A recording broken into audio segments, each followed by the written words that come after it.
আজ আমরা এসে পৌঁছে গিয়েছি ইতিহাসের এক নীরব সাক্ষী, বাংলার এক সময়ের রাজধানী মুর্শিদাবাদে।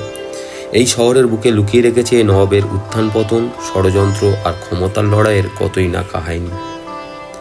আর সেই সব ইতিহাসের নীরব সাক্ষী হয়ে দাঁড়িয়ে আছে এখানে ভাগীরথী নদীর তীরে 1000-এর বেশি সমাধি নিয়ে জাফরগঞ্জ কবরস্থান।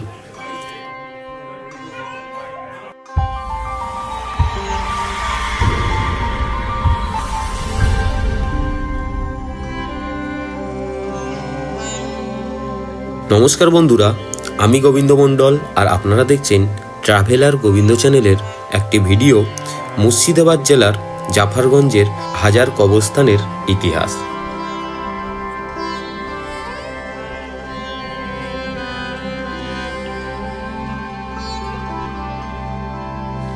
আপনারা দেখতে পাচ্ছেন জাফরগঞ্জ কবরস্থানটি প্রায় 3 একর জায়গা জুড়ে ছড়িয়ে ছিটিয়ে রয়েছে মির্জাফর এবং তার বংশধরদের প্রায় 1100টি সমাধি।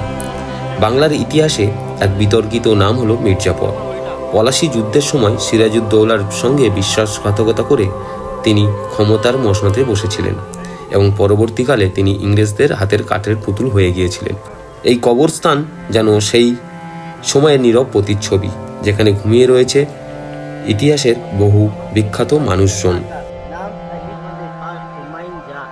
দ্বিতীয়টা বাবা নাম ওয়ালাজা, 3 বছর নবী পেয়েছিলেন। প্রতিটি সমাধির নিজস্ব গল্প আছে। হয়তো সময়ের ধুলো আর অবহেলায় আজ অনেক নাম মুছে গিয়েছে, কিন্তু কালের সাক্ষী হয়ে দাঁড়িয়ে আছে এই স্থাপত্যগুলি। দেখলে মনে হয় যেন ফিসফিস করে সেই সময়ের কথা বলতে চাই মানুষজনকে।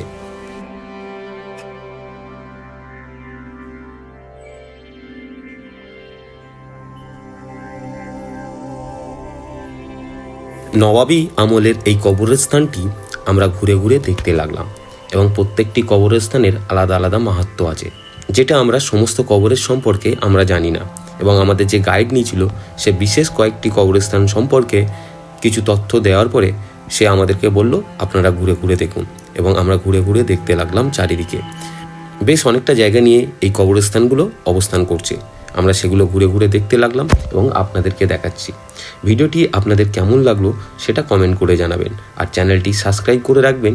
এই রকম ইতিহাস ও প্রাকৃতিক সৌন্দর্যের ভিডিওগুলো আমরা আপনাদের সামনে তুলে ধরব। আপনারা আমাদের সঙ্গে থাকুন।